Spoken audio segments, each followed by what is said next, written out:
ହାଏ ଜୟ ଜଗନ୍ନାଥ। ମୁଁ ରାଜେଶ। ଆଜି 14 ଜାନୁଆରୀ ରବିବାର। ଆଜିର ମୁଖ୍ୟ ଖବର, 5ଟି ବଡ଼ ଖବର। 5ଟି ସ୍କୁଲ ରୂପାନ୍ତରଣ ଅଭିଯାନ ଚତୁର୍ଥ ପର୍ଯ୍ୟାୟରେ ଦ୍ୱିତୀୟ ଦିନରେ ମୁଖ୍ୟମନ୍ତ୍ରୀ ଶ୍ରୀ ନବୀନ ପଟ୍ଟନାୟକ ଆଜି ମାଲକାନଗିରି, ବାଲେଶ୍ୱର, ଗଜପତି, ଢେଙ୍କାନାଳ, କେଉଁଝର ଓ କଟକ ଆଦି 6ଟି ଜିଲ୍ଲାରେ 327ଟି ରୂପାନ୍ତରିତ ସ୍କୁଲ ଲୋକାର୍ପିତ କରିଛନ୍ତି।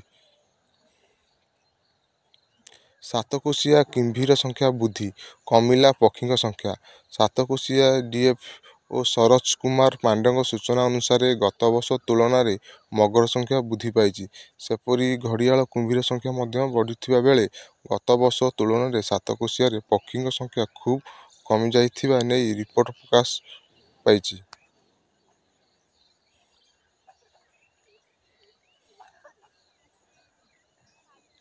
ଆଜି ଗୋପୀନାଥପୁର ନୀଳଗିରିରୁ ଷ୍ଟେସନରୁ ବାଲେଶ୍ୱରକୁ ଗଡ଼ିଲା ମେମୁ ଟ୍ରେନ୍। କେନ୍ଦ୍ର ରେଳମନ୍ତ୍ରୀ ଅଶ୍ୱିନୀ ବୈଷ୍ଣବ ସବୁଜ ପତାକା ଦେଖାଇ ଏହି ଟ୍ରେନ୍ର ଶୁଭାରମ୍ଭ କରିଛନ୍ତି। ଲୋକାର୍ପିତ ପାଇଁ ନୂଆ ମେମୁ ଟ୍ରେନ୍ ସହ ନୀଳଗିରି ଷ୍ଟେସନକୁ ଫୁଲରେ ସଜାଇଥିଲେ। 8ଟି ବଗି ବିଶିଷ୍ଟ ଏହି ଟ୍ରେନ୍ରେ ମହିଳାଙ୍କ ପାଇଁ ସ୍ୱତନ୍ତ୍ର ବଗି ରହିଥିବା ବେଳେ ମୋଟ 16 କିଲୋମିଟର ପର୍ଯ୍ୟନ୍ତ ଏହି ଟ୍ରେନ୍ ଚଳାଚଳ କରିବା ନେଇ ସୂଚନା ରହିଛି।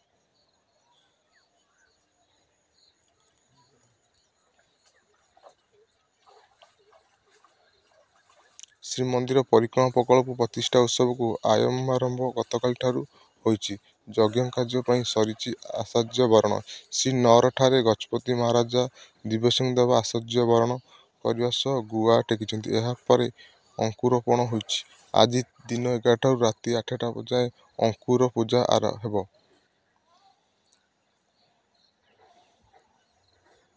ଗଣତନ୍ତ୍ର ଦିବସ ପାଇଁ ପ୍ରସ୍ତୁତି ଆରମ୍ଭ ହୋଇଯାଇଛି। ସକାଳେ ପରେଡ୍ ପାଇଁ ରିହର୍ସାଲ ଆରମ୍ଭ ହୋଇଯାଇଛି।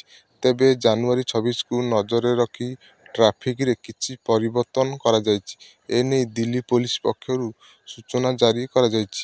ଜାନୁଆରୀ 12 ଶୁକ୍ରବାର ଦିନ ଗଣତନ୍ତ୍ର ଦିବସ ପରେଡ୍ ରିହର୍ସାଲ ହେତୁ ଦିଲ୍ଲୀର ଇଣ୍ଡିଆ ଗେଟ୍ ନିକଟରେ ଟ୍ରାଫିକ୍ ପ୍ରତିବନ୍ଧକ ଲଗାଯାଇଛି।